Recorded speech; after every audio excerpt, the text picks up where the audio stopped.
Tak naši chalani sa snažia teraz postaviť týpko.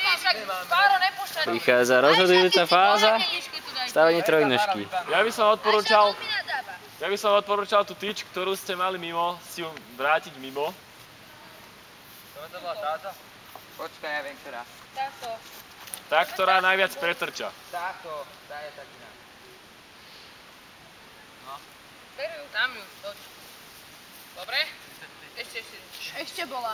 Ešte trošku. Ešte to musí byť viac. Myslím, že im to pôjde len Čakaj. pomaličky. Dobre to je. Dobre. Dobre to je.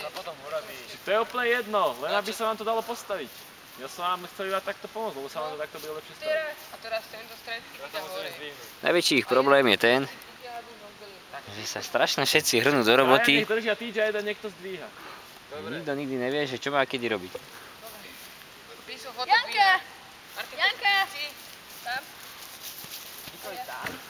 Čakaj. Ty potom budeš... Ty budeš musieť ty zdržať a budem... Ja, táto pôjde. Páro, nevadí ti, že stávate týpko?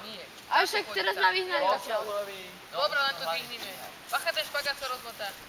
Dobre. Ja tam už chytíte? Však na čo chytíš, tak ty to dvihneš. No.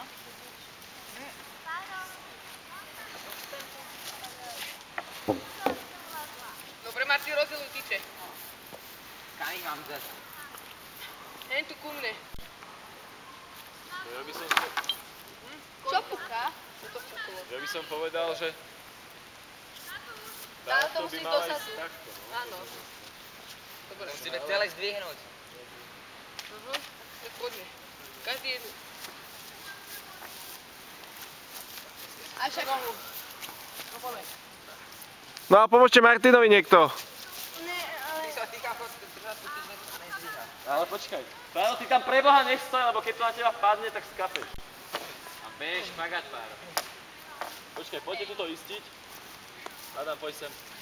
Ja to tu držím. Aha. To sa švíka strašne. Dobre. Ty kokos, tak fajnovo. A však sa to rozsúva. Ten špagát sa roztrhol.